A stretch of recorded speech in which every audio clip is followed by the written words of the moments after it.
everyone. It is obviously 2003, and I'm here with Augie the Froggy.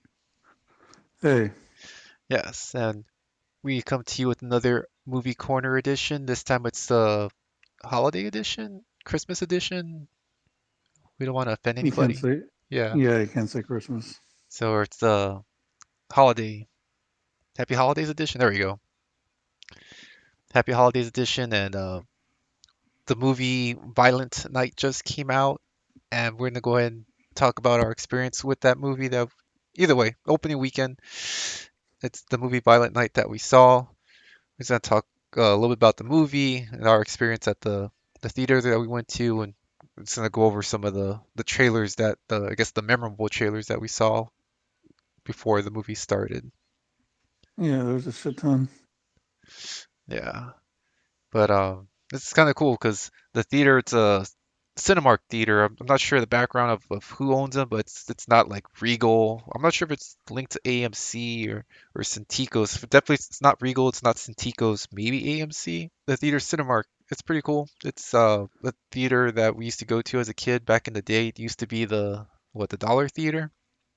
Yeah, it was still a Cinemark, but it's just yeah, So, well, yeah, back then it would be like I guess the second run movies, or everyone's familiar with the Dollar Theater. That's the movies that are no longer really first run. They've kind of been out for a while. It's kind of something to do. They remodeled it.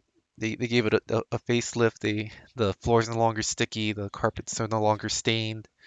Um, but it, recliner seats. yeah, did you know that they were heated? No, I did not know that.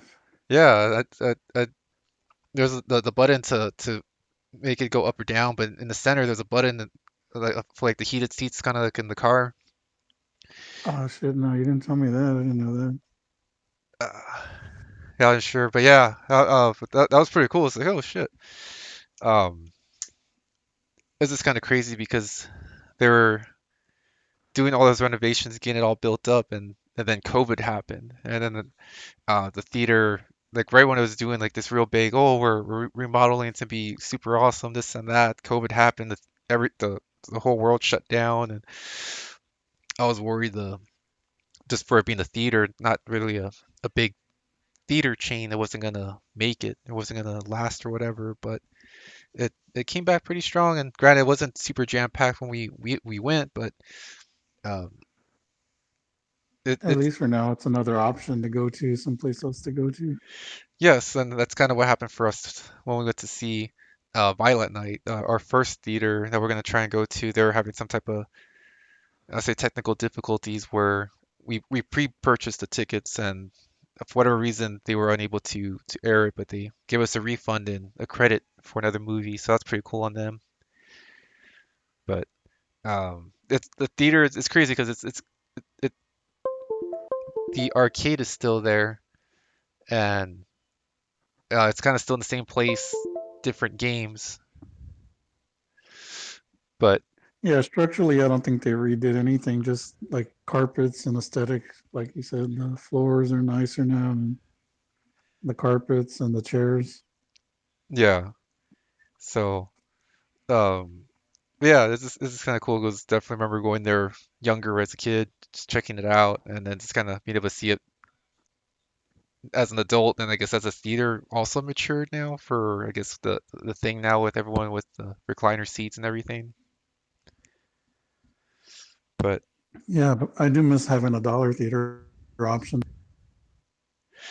that is true. And it's like there's always a quick go-to to have that alternate option, especially if you missed the movie first run, you could always either rewatch it or check it out if you missed it the first time around. Yeah, But it was good. And then we got to see the theater, or got in the theater, I guess I should say, and there was a few trailers that we saw that were worth talking about. That would just kind of get into discussion real quick, and I just kind of wrote them down from how I remembered them. I guess the first one I'll start off with was the Knock at the Cabin. yeah, it was one of the trailers. So that's gonna be the new M. Night Shyamalan. Oh yeah, Batista. Yeah. So it was I guess a book, but it's a book turned movie. I personally have not read the book, but I kind of heard it was a little the story itself is a little lackluster, kind of eh. So we'll see how what Shyamalan does with it since he likes to do his twists to the movies and all that. But I guess the premise is a couple with their small child go to a cabin for vacation or whatever, and yes, they're I guess have a home invasion, which one of the invaders is Batista, and they're saying that him and these other people, I guess they're strangers, but they all had the same vision. And apparently the couple that are at the cabin, they have the fate of the world basically is falls on them, and I guess they either from the general sum of it is they have to kill their small child, which is maybe like age 6 to 10. And if they kill the child, the world will survive. But if they don't kill the child, then the world's going to end.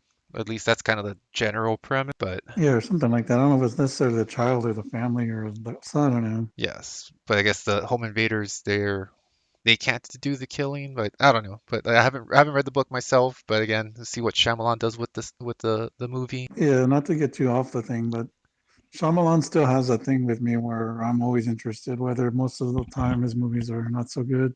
Hmm. I'm still always interested in what he's doing. So yeah, I'd want to check it out. Oh yeah, definitely. I don't recall when the release was going to be, but obviously in the somewhat near future.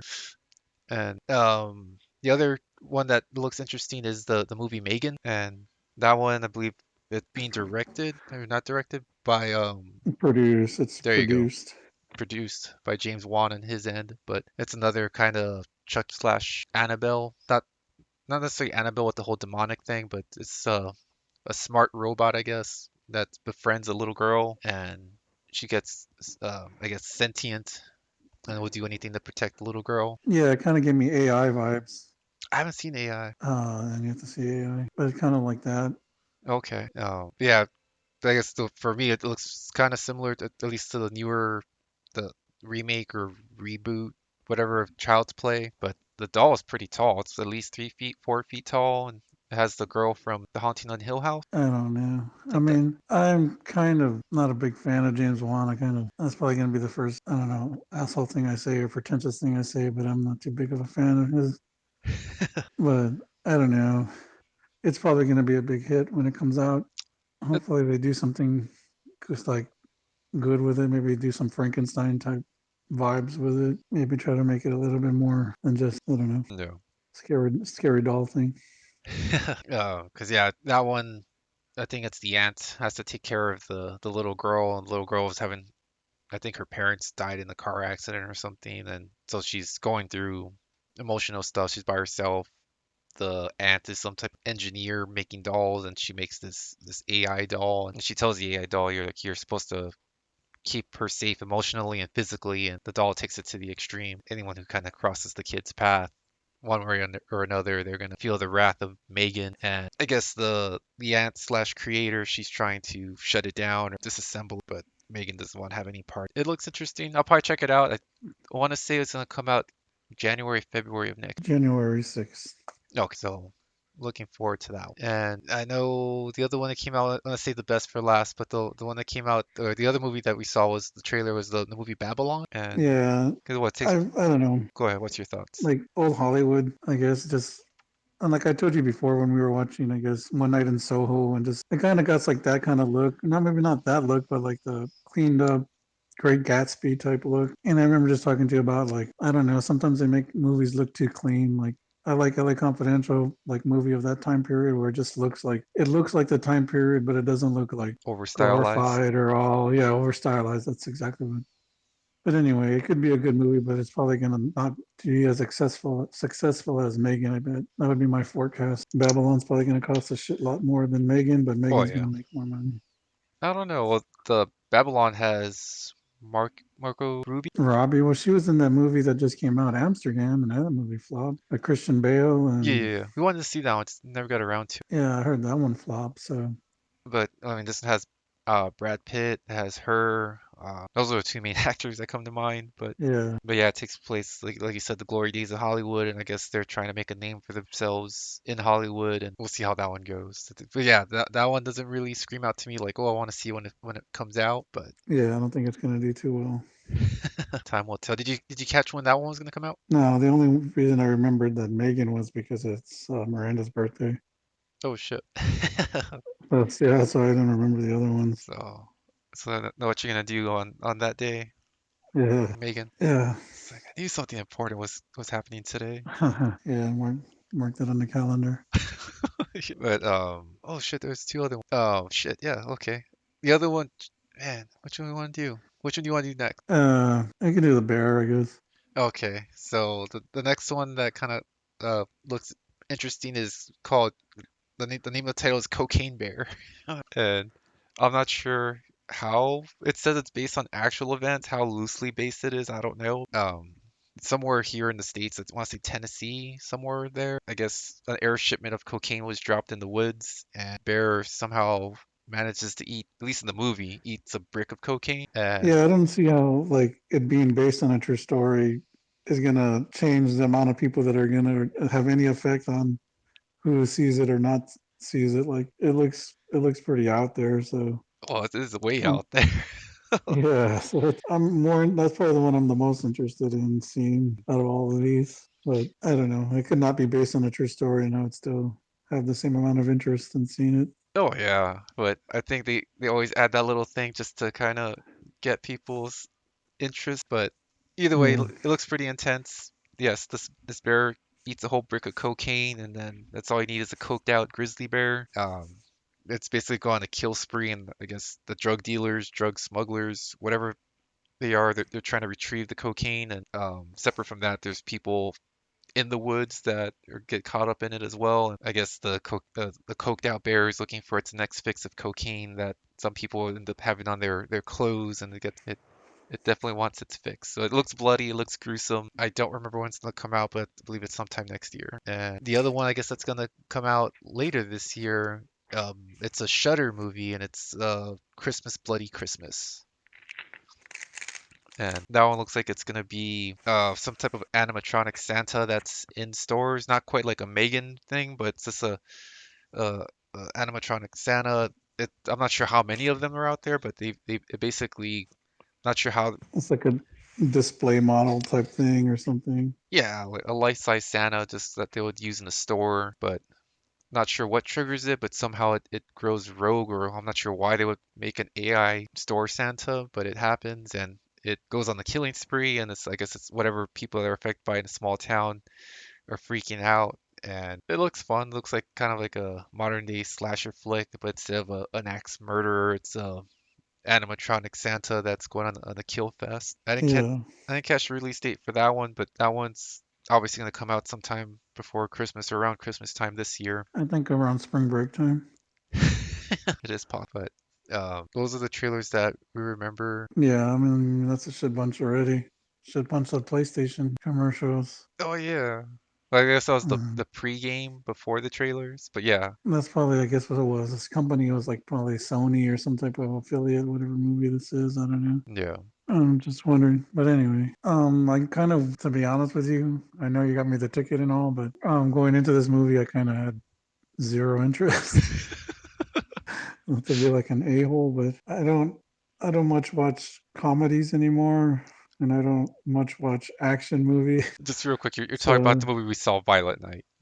yeah, it's Violent Night. Yeah, because I'm gonna. Yeah, so exactly. So I don't know. So I kind of, and I'm not a big fan of Stranger Things, which I know a lot of another appeal to this movie was. So you can bear that in mind when I'm talking about it, I guess. Mm. So if you're kind of a listener that's kind of on that mindset or not that mindset, you can kind of judge it based on that. But just pulling up the IMDb page real quick. This movie was directed by Tommy Ricola.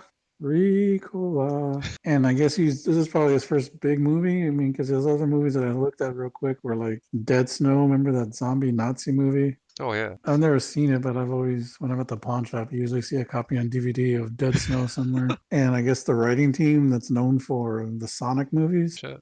which I've never seen any of the Sonic movies. So just a little bit background. And like you said, it stars the guy from Stranger Things, Hooper. Yeah. His name is David Harbour. And then the other big name actor, I guess, who's his antagonist was played by John Leguizamo, who I don't know. I guess they mentioned his name one time in the movie, but he just mostly goes by Scrooge in the movie.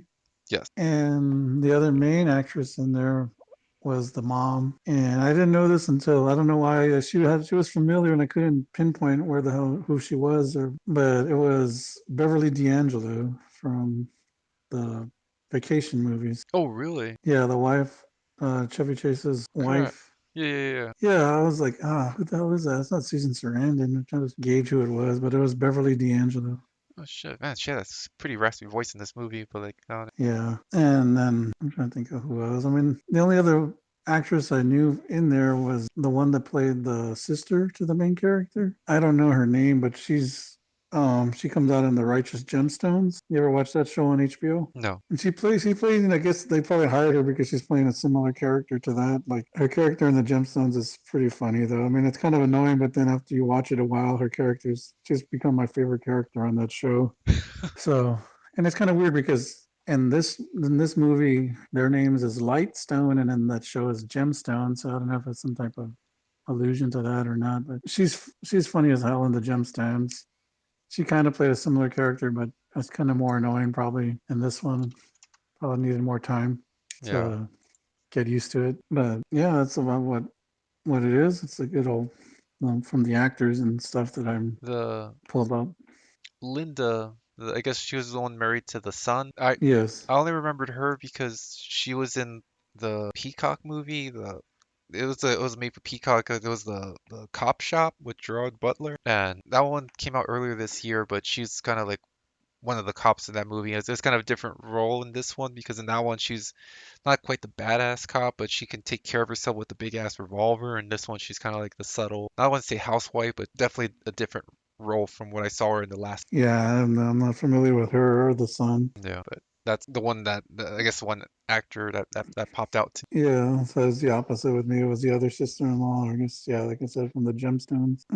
That's it, I guess, from the real quick IMDb rundown. me. I guess we'll get into the guts, if you will, of the violent night. I guess just the overall premise of the movie. It's um, John Leguizamo, as you mentioned, he's the villain. He goes by the code name Scrooge, and he's basically taking this very well-to-do family captive.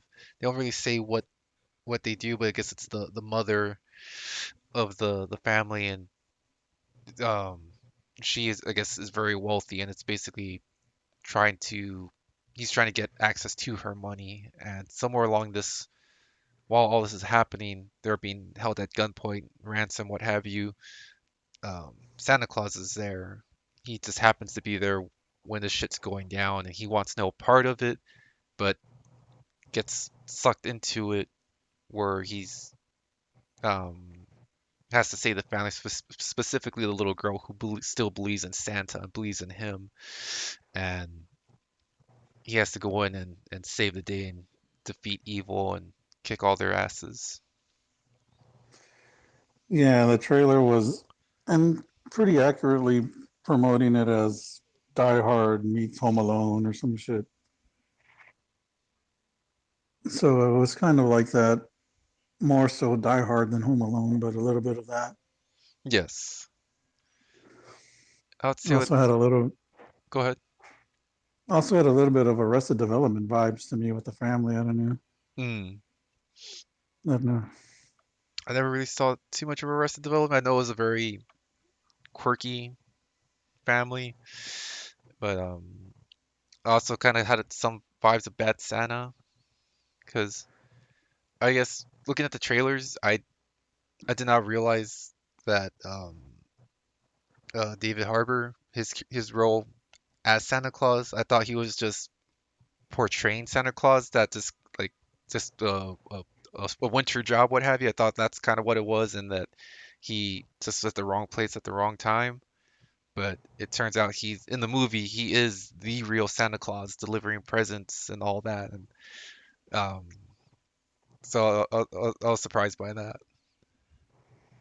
Oh, I don't know. I didn't think that. I thought, I don't know. When I watched the trailer, I got the vibe that he was supposed to be the real Santa Claus. So you'd say that the trailer wasn't misleading? Um, no, I guess I misled you, I guess. Is this the callback to our previous movie corner Yeah. discussion? But I don't know. I saw the trailers, but I didn't see it. I, I don't know, I didn't watch it too much, but it's kind of I knew it would be it's the kind of quirky movie to watch for the holidays, especially with was I guess it wasn't necessarily a horror movie, but um yeah, that kind of action comedy bloodfest. But Yeah, yeah, it's pretty cool. It's just I enjoyed it for what it was, and I guess in the movie Santa Claus, I mean, the opening scene's him in the bar getting drunk, and throughout most of the movie he's just kind of down just because I guess the feeling of people, kids nowadays, not really about Christmas. And it's just no one really believes in him, and everyone's just about um, video games and I guess the instant gifts or what have you. yeah, just yeah. I don't know. We just came out of the theater seeing it not too long ago, so I'm not too structured in how I'm going to talk about it. But so I guess I'm. Is it okay if I say spoiler alerts, just in case I say spoilers or something? Yeah, that's fine. It's just, I mean, not that like it's not like it's some hardcore Luke, I am your father type thing, but it's just, I don't know. Like, yeah, one of the side stories was like, oh, this jaded Santa Claus who was kind of losing interest or losing faith in his job because people don't care about it anymore. And it was reinforced by this rich family that's, I guess, the main family that this event revolves around. It's this family that's wealthy, kind of to me, it reminded me of like the Arrested Development family. Mhm. The quirky matriarch, kind of a hardcore and everything, played by Beverly D'Angelo. And it just kind of, I don't know, it just gave me that vibes where, especially with the sister being real, like, kind of snotty and kind of funny, and I don't know, it just kind of gave me that vibe. It was pretty straightforward what it was, and the type of movie, just kind of like yeah, an action comedy, and um, it was the setup was pretty, I guess I'll say straightforward, and but yeah, it was kind of cool to see this because I was kind of curious about the backstory because, as you mentioned, spoiler alert, they show that he was very old and that they do some type of flashback when he kind of passes out or something and then show him kind of as a Viking and he has like some old I guess Viking name. So Yeah, so we're definitely jumping. Maybe we can talk about that a little bit later. Just, I don't know, because I always had some questions on that too. mhm, Just real quick, I guess, just to get into the movie is just, yeah. So Santa Claus is at the bar, jaded, not wanting to do his job because people don't give a shit anymore, and then he stops into this our main family's house, which is, I guess, the main couple is going through a divorce. It's one of those Christmas things. Oh, the daughter wishes her parents could be. The daughter's not materialistic. She just wishes her parents could get back together for Christmas. That's her Lifetime channel Christmas wish. yes, And then it's this wealthy family. She doesn't care about the money, the whatever, whatever. yeah, And it just seems like, I don't know. Some of the storyline was. I mean, I guess I appreciate story, but it didn't really go much into it. It just kind of threw it out there. Just, I don't know, like the, I guess, give character development here and there, mhm, because it's interesting because then we meet the family, the sister, her son, her the sister's new boyfriend, and it's all just like these one dimensional characters that, like, at least you don't care, like, oh, whatever happens to them, man, it's not too, I don't care too much, or at least at first you don't really care to them. They're kind of annoying. yeah, they're not likable characters. Yeah, so even though the main character, the wife, or I don't know if they're divorced or separated, they're going to the family holiday party or whatever. Even though they're having rough times, they decide to go to the family holiday party. And I don't know, there's something about money and shit involved. Like they want, I Yeah, don't know. it almost made it seem like the matriarch or whatnot, the mother, that it seemed like she was on her deathbed because it seemed like there it was just kind of like a money grab, trying to either get a power grab for the family business or inheritance or something like that. And They were just trying to woo her over, but she wasn't sickly or dying. She was very capable and strong and definitely in charge. But yeah, everyone's just trying to get on her good side or stay on her good side. Yeah, and I guess it was just to establish that they're rich, and then they're going to this family party at their big ass mansion house that was being catered by all these people dressed in different outfits, like elf outfits or Santa Claus helper outfits and shit. And that's where the diehard kind of part comes in. Like it turns out these people that are catering the her party are the people that are going to try to rob her. Yes, and they all have different type of Christmas code names as like Frosty and Scrooge. I'm trying to remember some of the other ones, but I'm drawing a blank. But yeah, they all have, Candy cane, yeah, Frosty, yeah, candy cane. I don't know. and it seemed quirky because at that point, yes, Santa Claus he popped at their place. He enjoys the cookies and he makes them just like a minor thing. It's like, oh, these are homemade cookies. Now I guess not store bought, and um, he definitely I guess appreciated that gesture and wasn't a fan of the skim milk, so he helped himself to the bar that's there to their expensive I don't know whiskey or whatever alcohol that they had. He Yeah. helped himself to it. So just cheap laughs. Santa Claus is a drunk, you know. Haha. So basically stuff like that, Yes. and it kind of just establishes his character as kind of like I don't know. I guess I never watched Bad Santa either, so I guess I'm Billy Bob Thornton type. Yeah, except the Santa doesn't piss himself. Yeah. He doesn't have any elves.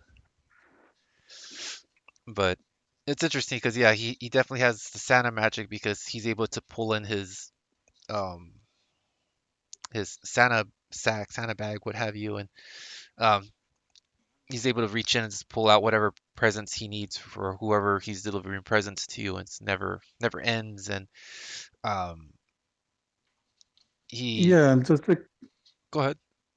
as I get to now, like to tie back to what you were bringing up earlier, that's what like, and I guess in the movie they don't really explain it, but they kind of half-ass explain it. Just it's the Christmas magic. We don't know how it works. It's some of the Christmas magic.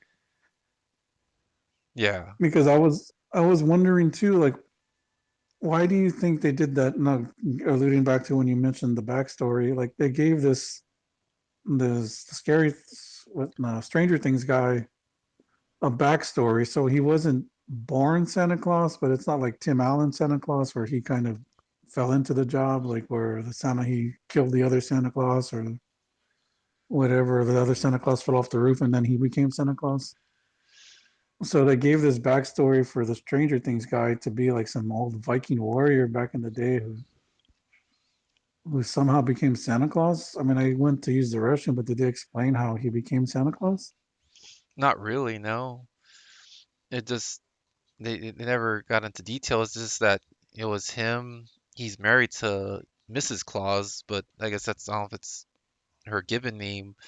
That they've been married for what 1400 years or something like that. And did they talk about Mrs. Claus much, or just that one, like when that one time where he's like, I wish I was back with Mrs. Claus." Did they talk about her more than? No, that was basically it. Not until he got was it the hammer? I Yeah, forgot. at the very end. Yeah, so but no, they didn't really give any backstory to Mrs. Claus at all. So that means they're fucking got sequels hoping to do. They're gonna probably franchise this out and do a couple more.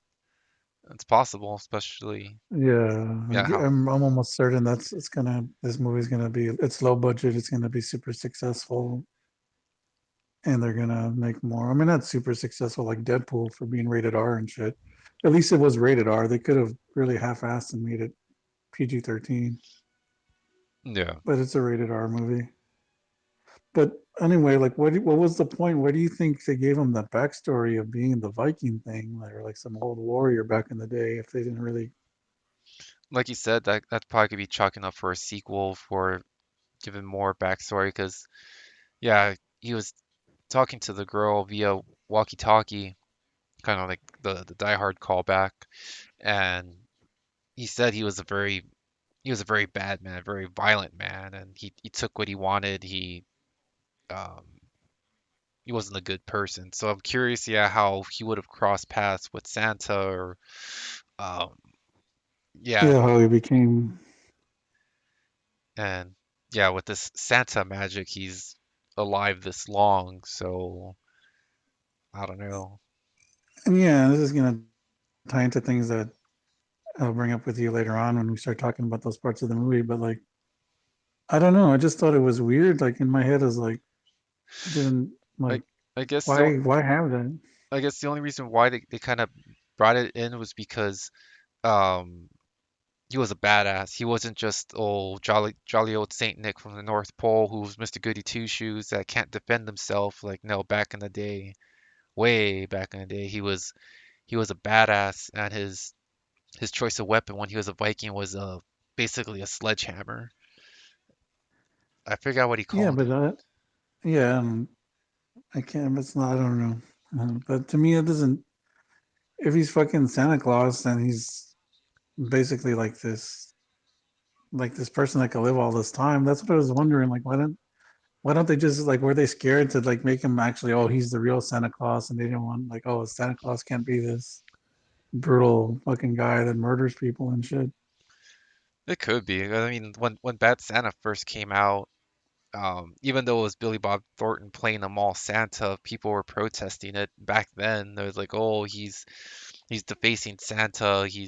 And this was before things got so sensitive now, and there was like, he's making Santa look bad, blah blah blah. But I don't know if it's kind of Yeah, and like if he's already this person or this fucking deity that could live hundreds of years, like are you really going to question whether he can fight, or it's not going to be that big of a stretch if you're already going along with oh this person's hundreds of years old? So it's like I don't know. I don't know why I wasn't too crazy that they gave him that backstory.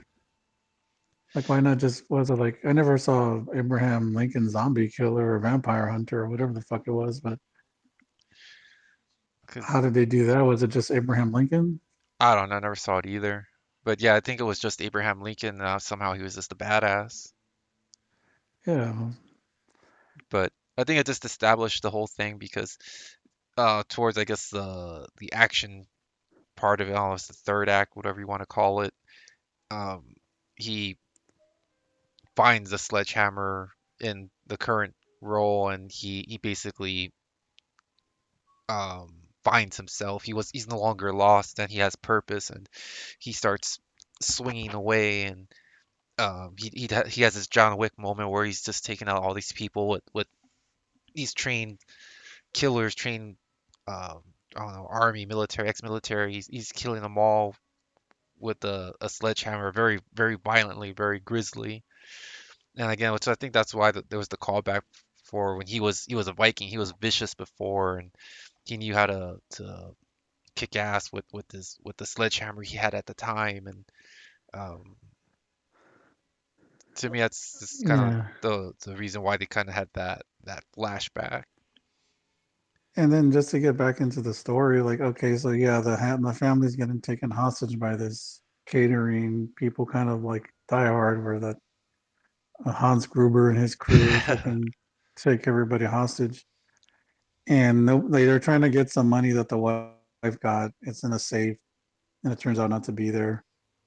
But the wife is not worried, or she's like, my team, my kill squad is coming. They already know what's going to happen, and whatever. I guess evidently her brother or somebody in her family years back had gotten kidnapped, and the her since they're so wealthy, they have their own kill squad team that knows when things happen, and they were able to rescue her brother years ago or somebody, and they killed the kidnappers, and nobody ever heard or found the kidnappers or knew about it, but her brother was rescued.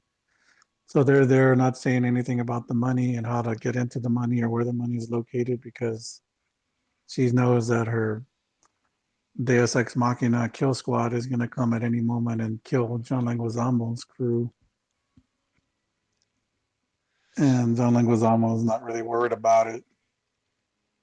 Yeah, I guess like you say, he's the Hans Gruber of the bunch, where he did his homework. He knows her wealth, he knows her background, and he knows about her safe room because he came out of it when they did the attack, and um, he pretty much knew every step, everything, every precautionary thing she was gonna do.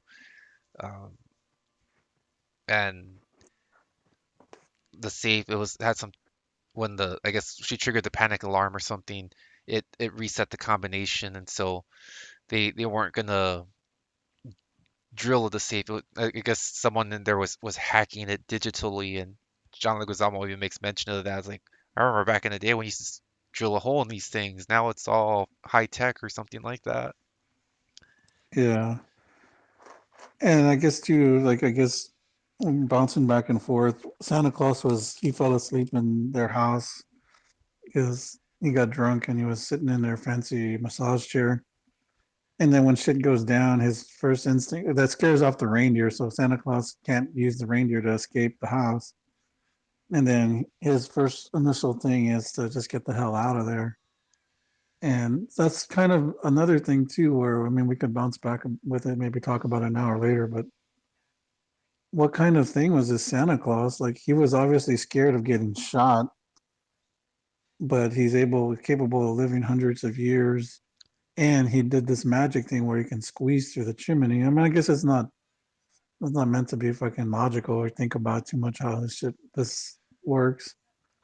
But anyway, he was scared and he runs off. So in my head, I was like, okay, so then he's mortal, but he's lived hundreds of years, but he has magic powers where he can go down the chimney and but he's scared to get killed, so then he can get killed. They didn't really like Greg said, maybe I don't know. I think a lot that has to do with that Santa magic, because the reason why he got stuck there, he was able to go up and down the chimney because he tapped his nose, and magically he would like fairy dust transform to fairy dust and go up and down the chimney without issue.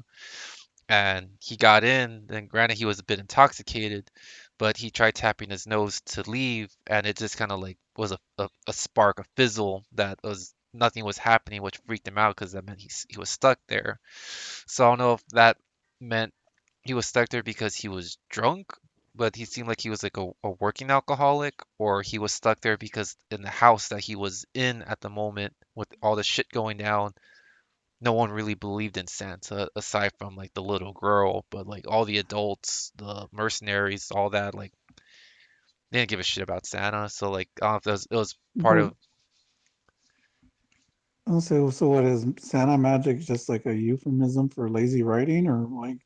I mean, not to like. This is not a movie we need. I'm not being an asshole, like trying to break it apart. Like it's just supposed to be a dumb, fun entertainment movie or whatever. yeah. But I was just kind of like, so then like if he doesn't have that Santa magic, like where does this like? And I know they don't explain it, and they were fucking wasting time just thinking about it right now. But it's like, it's like how long is so is he only alive because of the Santa magic, or does he have to do what does he have to do every day to? I don't know. It's just stupid, but Because I mean so like that was a big part in the very end. Um, yeah, exactly. So that's why I was confused. So yeah, obviously he's running away and he's scared from the gunfire.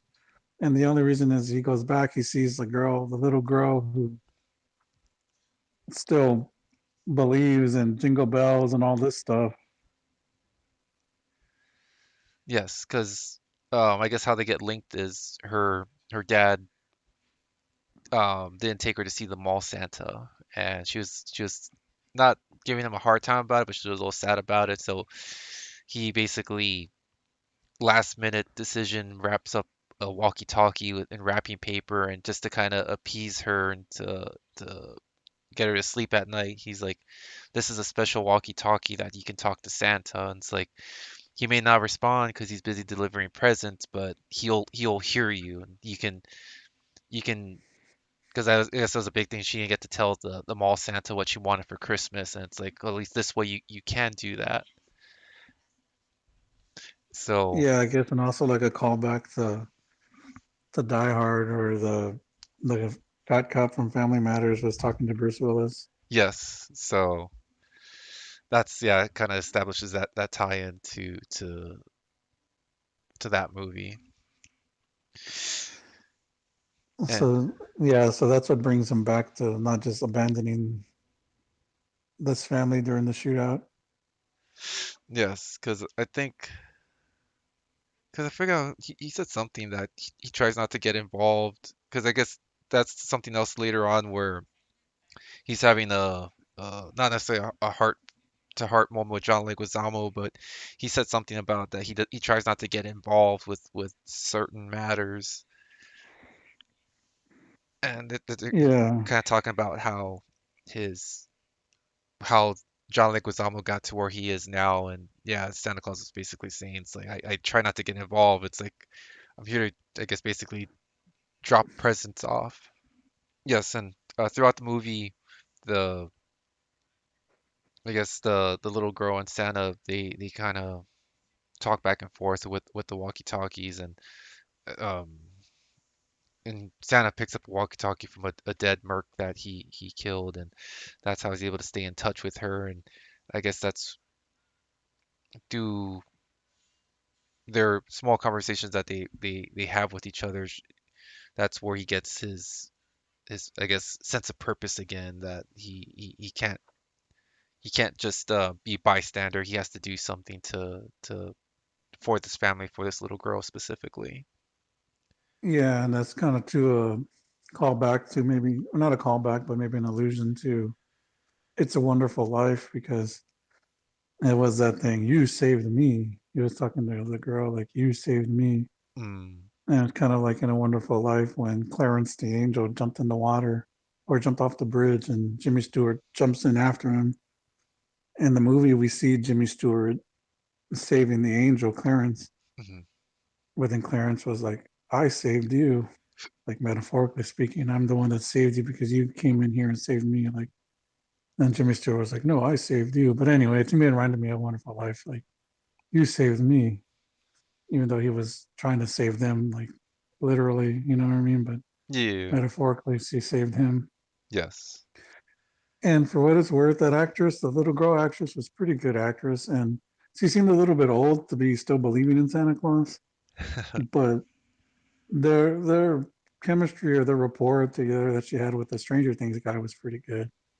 It wasn't cringe too. It wasn't too cringe or anything, and it was decent. I was all right with that.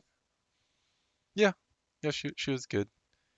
And And for fuck's sake, man, John Leguizamo is a pretty good actor. Like he's just a solid actor. Like he's not nothing like spectacular or really dramatic. But I forget a while back we were watching him in something, and it's just like he's just. I mean, not like he's a comedian first was his primary thing, but then mhm. as an actor, he's just solid. Like he's always like he's real believable in whatever role he's doing most of the times, and it's just he's a decent actor. Like he's a good actor for I don't know. I just don't think he has enough credit for that. Was it the role he played as clown in the Spawn movie that did it for you? No, but Or still, it's pretty good in that. was it his role in The Happening? He was in The Happening. Yeah. He had a small role, but yes. No, I don't remember him in The Happening. Oh, he was Marky Mark's friend, right? One of the teachers. I believe so, yeah. I don't know if he was a teacher or just like someone who randomly just picked him up. They're like, "Oh, you need help. Let me help you." But yeah, I think that kind of makes sense. But yeah, Okay, no, I mean just like his small roles, like yeah, and he was a pretty good actor. Like I don't know, I like he usually does pretty good. yeah. And I guess it's against that because I guess basically John Leguizamo they don't give too much backstory on how he knows what he knows to start this heist, but he he goes by all these Christmas names and like, oh, like why all these Christmas code names and this and that, and he turns out that he kind of like hates Christmas. I mean, he goes by the name Scrooge, and as a kid, he was told there's a Santa, but then he knew, I guess, that he's had a grew up, I guess, almost in poverty, or if not in poverty, and his dad got laid off, and like, oh, that year he got laid off, we didn't have much of a Christmas, and everyone else had the Christmas trees and presents, and we had nothing, and I think it was like Christmas Eve when he was a kid. He waited till everyone to fall asleep, and he broke into the neighbor's house to steal their presents, and in the process of doing that, he scared the grandfather who woke up in the middle of the night and who fell down the stairs and died. So he took the heat for that, and ever since Yeah, it then, wasn't as sad as the Gremlins, the dad dying in the chimney story, but they try to make it kind of sad. yeah. But so yeah, he defined himself, I guess, as the villain, and throughout this, while this is all going on, um, Santa Claus is he encounters the mercs one by one because they're basically search and capture, search and kill whoever's not family, and um, he's able to Santa Claus is able to fight off the mercs and kill them. And at first he's like, "You don't want to do this. I don't want to hurt you," and he's able to one way or another um, whip their asses. And I mean, he's a big guy to begin with, and some of these mercs are like nowhere near his size. So around that point, or roughly, I don't know, maybe the first third of the movie, when my thinking when getting into this movie was, okay, who's gonna die and who's not gonna die? How are they gonna do this? Like how tough of a movie is this gonna be? Like I know it's mostly supposed to be comedy and shit, but how how how how are they gonna go with this? Like I figured, like roughly in my head, I was like, all the family is fucking annoying, but I don't think any of them are gonna die. And then I guess to my surprise, they they developed some of the bad guys pretty good, and they gave them characters. Like they kind of weren't just one dimensional after a while. Like some of the bad guys, yes, they're trying to kill the family, but they were kind of more likable than some of the family members were. Yeah, So then I was like, okay, they started giving them characteristics. So I was like, I mean, character. So I was like, okay, so are any of these bad guys gonna die? Like in my head, like I was like, okay, what are they gonna do? And then they introduced the kill squad. Like we start seeing the kill squad getting ready, and we're like, okay, this Deus Ex Machina thing, they're gonna come and whatever. What are they gonna do? But then it turns out the kill squad is working with Leguizamo, right? yes, So like the Deus Ex Machina thing wasn't gonna be a Deus Ex Machina, so they're just working so that one thing isn't gonna go their way. Then in my head, it's like, okay, this is just they're just gonna be extra cannon fodder, so they're not gonna kill anybody, but like these characters that have no the fucking throwaway anything. What? soldiers. Yeah, like just okay. So this is just here to make the kill count more and whatever, whatever. And they're kind of like that for most of the way. I mean, but what surprised me about the movie was, well, pretty much that's the movie, like we talked about, and it just after Santa Claus decides he's gonna help out, it just becomes like people killing each other on back and forth, and that's about it. Like, but I was surprised that some of the bad guys they established characters, like characteristics, and even a little bit of sympathy towards some of them, or not. Well, like the Linguizamo, they give them that sympathy, wow story, and they still killed some of these bad guys. In my head, I was like, oh, this movie might cop out, and then have not the bad guys die, and they're gonna have those other, Redeem. yeah. But they killed some of them, or they killed all of them, I Yeah, the guess. spoiler alert, to kill them all. Yeah, I don't think anybody was expecting Santa Claus to lose in this, but that's what surprised me a little bit. Yeah, they weren't just the mercs that were just there and didn't say anything. And because at one point they do capture Santa Claus and they're interrogating him like, who the hell are you?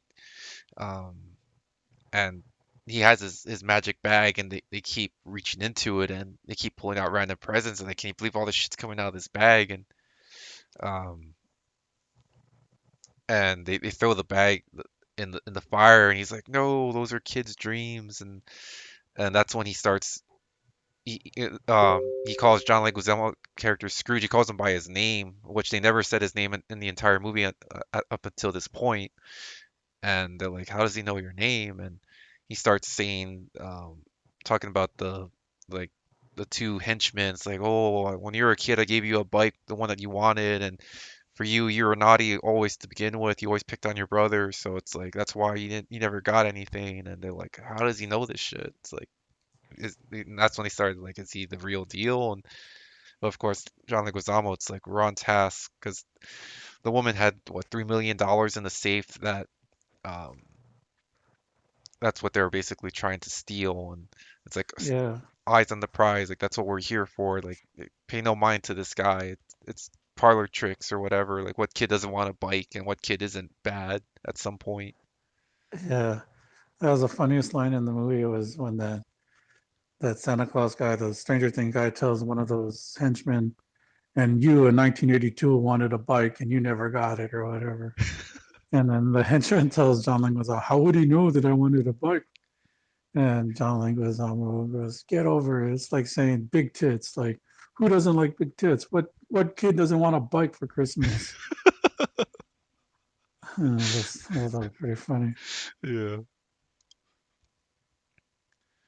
But But so at that point, this is like another thing too. Like I don't know, it's just a side kind of discussion on this. Is like what I thought was weird was like, and again, maybe I'm fucking thinking too much about it. It was like what made the Stranger Things guy the ultimate, I guess, determined. What makes him determine who's redeemable and who's not redeemable? Because he admitted to the girl that he was this fucking murderer before he became Santa Claus, and he killed probably way more people than John Leguizamo or anybody in the movie before he became Santa Claus. So then, what gives him the right to think that any of these people that he killed in the movie can't be redeemed if he was redeemed himself to become Santa Claus? So it just kind of like, I know I'm thinking too much about it, but I just thought it was weird. That's why I didn't think he was going to kill Leguizamo. I mean, I know I'm getting ahead, like, but like it was in my head. It was like he's only establishing, he's just reinforcing John Leguizamo's like distrust or his like, well, it don't matter now. He's fucking dead in the movie. His character's dead. But it just seemed weird. Like, so, like, what makes him, if he himself was like an immoral character, the murderer, how can he kill these people? I don't know. It's I just weird. think a lot of it, well, most of it was self-defense. I think kind of jumping around, it was because at that part where they were interrogating Santa and the two henchmen, male female, they were like, "Shit, is he the real deal?" And the they were in a room, and the little girl was in the attic above them, and to I guess to buy him some time, she found a box of styrofoam that was shredded like snow, and she puts in the vent, and it just happens to go into their room, and like it's snowing, like how did he do that? And you see them all kind of like a twinkle in their eye, like, oh shit, it's like is he really doing this? And the the two henchmen, even though, let's say John Leguizamo for a brief moment start believing he's the real deal and that this is the Christmas magic or Santa magic. But then once Leguizamo realizes it's the styrofoam, he I guess snaps out of that phase. But the other two still believe to an extent, which is, I guess, to me that's how he was able to escape. It's like he didn't. Granted, he didn't plan this escape, but it was enough belief in Santa where he was able to tap his nose and disappear up the chimney. Yeah, just stupid shit. But I get it. But like, yeah, not, I don't know. And that's another thing too, like with the self defense, like that's the way it goes. Like that's what I was also trying to keep track of was who killed who and like how. Like yeah, most of the times it had to be some type of, yeah, like you said, self-defense thing happening first. Like I would have thought it was cooler if they made Santa Claus more brutal and he just like had to kill these people because he had to, like to save the family. But like, yeah, a lot of the times they had to have done something first. Like, and oh, like that fucking Prey, like in the movie was the Predator movie, Hmm. where it was like they couldn't make the people murderers. Like they had to attack them first, or they had to attack something before she killed somebody in the Prey movie. It's like she wasn't just a murderer; she had to be still have those morals, or just not like a murderer. Like Yeah, she not couldn't just cold-blooded. go, yeah, or not even cold blooded, like it's combat. But they always made it to where somebody had to attack her first before she could have killed somebody. I guess that's some Hollywood fucking thing where they have to abide by that in some weird way. Like I don't know, but it just seemed weird. Like yeah, they had like I was surprised. Like there was one main girl villain who was like I don't know if she was Russian or something or not, but she was attacking the girl, and then she right when she was going to shoot the girl, I guess that was justification enough. She was going to kill the girl, and that was justification enough for the Stranger Things Santa Claus guy to kill her. And I didn't think he was going to, but he did. So I was like, okay, well, I thought they were going to cop out on that, Yeah, but granted, they didn't show the death, like pretty much all the other ones yeah, they did, but then he told the girl, like, turn around, close your eyes, cover your ears, sing real loud, and he flat out tells the henchmen, it's like, you're gonna kill an innocent little girl, and at which point, um, they just kind of allude that he takes a swing with this sledgehammer and kills her. yeah, it's that thing to the audience. It's okay for me to murder her now because of this. Yeah. So it's just. I mean, it's fine. Like I get it. It's just kind of weird. Like I remember when I was younger and I saw the original Assault on Precinct 13 Oh man, yeah. and that scene where they kill the kid. I think the guy was in the ice cream truck and he just shoots the little kid, and it was like, what the fuck? Like being young and watching that, I was like, I don't think I've ever seen like a kid. Well, I mean, I've seen it, but like in the movies, like it just seemed pretty brutal. Like man, like that guy just shot a fucking kid like out of the blue. Usually, that I don't remember that happening before, I guess, or Yeah, no, that was pretty intense. so I was like, yeah, they're probably not going to kill the girl. Or like, and then other things too. Like, I don't remember, and I was going to ask you, but I forgot when we were there because I don't know if I dozed off or I went to the restroom. There's a scene where the husband and the wife that are getting divorced or separated start working together, and then they get attacked by one of the henchmen. Do they kill that guy, or does something happen to where they don't necessarily kill him? Um, at that time, no, they're just rounding up that I don't remember which henchman it was, but they that's when they're taking over the house and they're all there. But that might have been the first one that Santa kills because they were just doing like a No, this was towards the end on the outside of the house or they already discovered the money or whatever. mhm. And that's another storyline. I don't know whether how much the matters, how much the story. So they check the safe and there's no the money's not in the safe. And it turns out that the fucking the good son, the one that's getting the divorce or whatever, he removed the money, not knowing that they were gonna get robbed just coincidentally.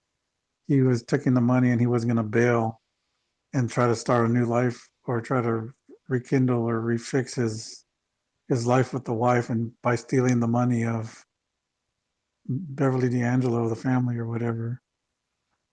So that's why the money wasn't in the safe. But at that point, when they're already outside, and I was just trying to remember how, because it's just weird. Like, I don't know why it matters to me so much, why that's a thing I'm focusing on. But like, there's a scene where one of the funnier henchman guy, the Nutcracker guy, he's in the room with the sister in law, the two sister in laws, and the sister in law's son, who's like this annoying YouTube hipster influencer guy kid. And they're able to work together and they end up attacking the henchman guy who was probably more likable than the three of them. Well, maybe not so much, but he was more likable. Yeah. And they start beating him. All of them start beating him up, and you think he's dead, but he's not dead. Because after a while, I was like, "Oh shit!" That just makes them all. Even though it's like they're fighting for their lives, it's still a thing where it's like they all just murdered him anyway. And it turns out that he didn't die, and he comes up, and the one that kills him is the sister, the annoying sister from the gemstones. She killed him, but then it's justified because one of the characters in the movie was like her boyfriend, another annoying character, just fought her, and then he tried to escape, and then they killed him. Like it was comedic, it wasn't dramatic, it was more Yeah. comedic. So then that kind of justifies, and I think she even says that's for murdering whatever, whatever. He was he wasn't very smart, but he was handsome. So it's like they have to make sure they remind you, okay, she's not an evil character. She's not just bad. It's like she Yeah. had to kill him because it was okay for her to kill him because of this. We need to make sure we mention that. Yeah. It wasn't just cold-blooded kills or All right. So I don't know. That's why I was just wondering because I yeah. know she kills him. Because if anything, the only one that maybe was the techie kill squad guy when he was watching everyone die in the on the body cams, and he never drew a weapon, but once he saw Santa Claus come out of the shed, he starts just like trying to run away, which um Santa Claus throws a sledgehammer, knocks him down, and the henchman tries to grab a grenade to use on Santa Claus, but he gets in, like, drops it down his pants or something, and Yeah. he's Even right. Santa Claus says something. What? Doesn't he say something? Oh no, maybe that's not right. Or what does he say? No, it's like, I have to watch. So Oh, because okay. he's running away, and the guy's scrambling in his uniform to try and take out the grenade, and his Yeah. back's facing. I was like, I have to watch, and he turns around and watches the guy explode. But like everyone else was trying to kill Santa Claus with guns or weapons, what have you. But that was the one, just like the nervous techie guy that technically he kind of reacted in self-defense, but Santa Claus murdered him. But um, I guess because even in the end, with I guess the main boss battle with Leguizamo and Santa Claus, that was that was happening. It was almost pretty much hand to hand because John Leguizamo had a retractable baton and like a um, one of those cliffhanger hatchet axe things or whatever, and Santa Claus had his pickaxe. But I thought that was kind of just clever as they're fighting, and Santa Claus uses magic to. It was almost like a Mortal Kombat fatality where he sucked up Leguizamo through the chimney, and Santa Claus turned into the fairy dust. Leguizamo did not, and he just kind of got ripped to shreds. So how like I know they kind of foreshadowed that too because I think the wife was like, this house has a lot of chimneys. There's a lot of chimneys around here. And like, yeah, they're way off location. They're like fighting somewhere outside or somewhere. Just I don't know where the fuck the chimney was, but it was just this chimney that was around where they were fighting. And how was he able to go through the chimney then? I thought he had like people had to believe in him or what the hell or Well, technically, I guess, well, for sure the little girl believed, and the wife kind of started believing at that point because they kind of had that brief moments like, well, she's like, who are you? It's like, I'm Mr. Claus, but you can call me Santa, and oh yeah, and he gives her the gun. yeah, so kind of had that part, and Santa Claus kind of met the rest of the survivors, and which played another pivotal part because once he was on top of the chimney, the head kill squad guy wasn't dead yet. He guns down Santa Claus multiple times with the pistol, and the henchman gets killed by the mom, but the Santa Claus is pretty much on his deathbed, which was funny because they're like, oh, we need to keep the fire going, so they start burning the money, but at the same time, like Yeah. this cabin's on fire, like 10 feet away. He's a big guy, so I don't know how easy or not easy it would be to kind of drag him close to the fire, but it's easier to burn these small pieces of fire here and there. Yeah, I was kind of the dumb, and I get it. Like, yeah, they're trying to show that it's not like the maybe even an allusion to the Grinch or something, like where it's not about the monetary things, it's not about the gifts, it's not about the money anymore. Like people in Whoville were just happy to be together again, or whatever the hell. Yeah, And because the of Grin, the sister was like, "Oh, why are you burning the money? He's almost dead." It's like we have the money or whatever. yeah, But it was at that scene where Santa's basically on his deathbed, where it's that you gotta believe moment, and it's just like um, they were getting ready to write him off, but then like, oh, I believe in Santa. Said the daughter, then the wife, and the mother, and the father, and the sister, and eventually her son's like, yeah, I believe. It was very half-assed, but it's like, yeah, I believe, and then miraculously Santa's resurrected, it's and not that he was. Yeah, I was resurrected. I was wondering too, and I always do this, but I don't know if it was like the Santa Claus Jesus connection or something, because it's like I was like, are they trying to make a connection between Santa Claus and like Jesus or whatever, Christmas, whatever? They're both like Christmas people. And it was like, okay. And there's a couple of times when they go, thank God. And he's like, no, it's not me or whatever. He says some shit like that. And then they say something like, they say, thank God a couple of times. And then it's almost like, yeah, he had to kind of die and resurrect to be like kind of Keanu Reeves style in the Matrix one, and just kind of shit like that. And there was other and then when he was fighting Leguizamo, I was wondering that too. Leguizamo stabbed his arm, one of his hands, kind of like the crucifying the nail in the hand. yeah, And I was like, oh fuck, are they gonna do some type of Jesus thing where he's gonna grab his like nail the other arm to the wall or whatever? But it was just the one hand, so I was like, oh, maybe that'd be too much. But there was like some Jesus connections. I don't know if it's just in my head or like I some, saw that too. I was like, oh shit, are they going there? Or are they gonna do a full crucifix on him? yeah. So it was just kind of interesting. But then, yeah, like he had to resurrect, like you had to believe. And I know they kind of joke about it, but it's just the Christmas magic or whatever. I don't know how it works.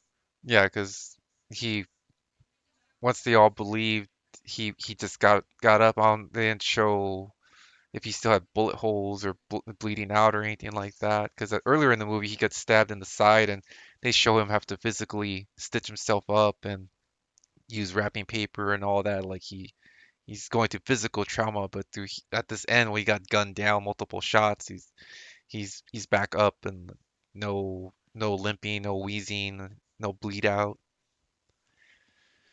So, but Yeah, I guess it's just, yeah, as long as they believe, the more belief in Santa, the stronger he is. it's Not, all shit that can be given backstory in the next one. yeah, and they show Mrs. Claus because in the end, the sled's back. He thought he just ran away because they were scared, but then they brought a replacement Santa bag, and then his, I guess, original um, what the sledgehammer is in there, and there's like a note from Mrs. Claus saying you might need this, or just in case you need this, and it's like Mrs. C or something like that. Yeah, so I know we're kind of jumping back and forth, and I don't know how it's going to sound when whoever hears this, but it's just pretty simple. Like, jaded Santa Claus gets his belief back because a girl believes in him, and he kills the bad guys, saves the family in more ways than one. And that's about it. They kill the bad guys. Like it's not like a real complex movie or nothing. And it's just different murder and like different ways to murder people happen, or they kill people in funny ways or whatever. Yeah, at one point the little girl has a Home Alone moment, yes, where the bad guys are trying to get her. She's in the attic and she has a bunch of booby traps to to get them, and um, inadvertently one of them does die by the booby trap. Even that looks so Three Stooges, or like there's a Yeah, big ass nail. I'm gonna put it right above my forehead and look right at it, and then yeah. Like I said, I know the trailer was like it's Home Alone meets Die Hard or whatever, mhm. but I think it'd have been more accurate to say if you don't want to watch two movies this Christmas and just want to watch one movie, or you have the time to watch one movie and you don't want to watch, you can't watch Home Alone or Die Hard, just watch this movie. It's like watching both of them. So you save the time. So it's like you can watch this movie Like instead. Home Alone's the only one that's not rated R. Yeah. But that's what I think they should do for the sequel. I'm just speculating that they're gonna do a sequel, obviously, but Yeah, they should try to make it combined it like fucking Die Hard and Home Alone sequels. And Die Hard that's in New York, right? Part two's in New York, or which one is in New York? Is that part three? three for sure is in New York. Maybe the second one too.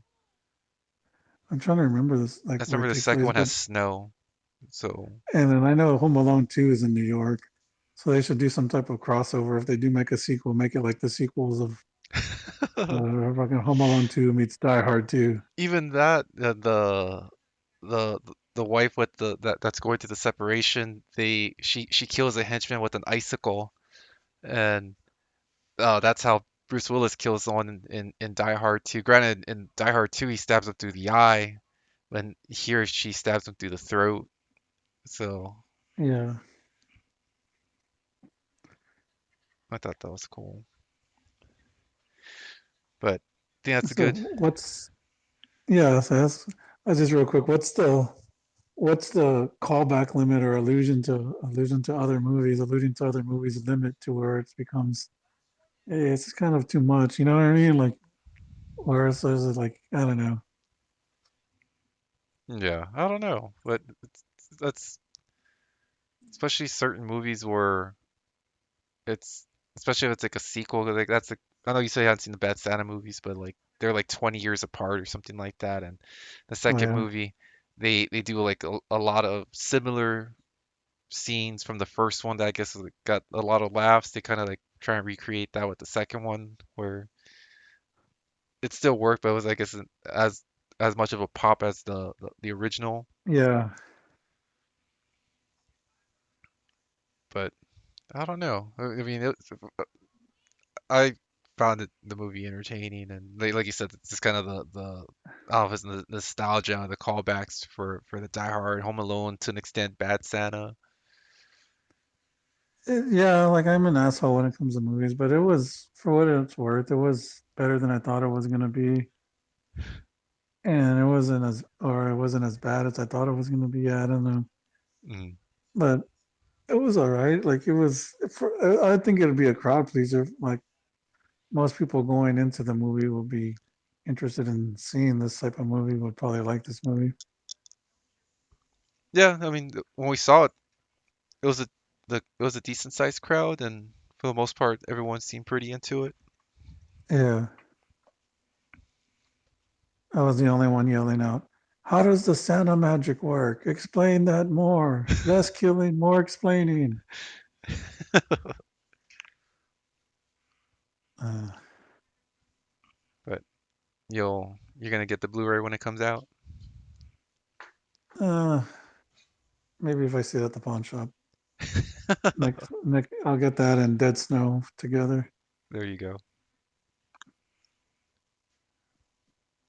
But I think that's a good wrapping up of this session of Violent Night Movie Corner. But if you do check it out, let us know what you think. I know we're kind of bouncing around with it, but it was I enjoyed the movie. We'll see if they make sequels or not, or how successful it is with the opening weekend and all that. But I I enjoyed it. say yes to both. But any last thoughts or anything on the movie? No, I figured it's a good stopping point. Cool. But yes, that's Augie the Froggy. Hey, Obviously 2003 here with the Movie Corner. Like, share, subscribe, all that fun stuff. Don't forget to settle down. thanks for tuning in. We hope you enjoyed this odds and ends gaming video. If you did, please consider leaving a like, commenting, sharing with your friends, and subscribing if you haven't already. And as always, don't forget to settle down.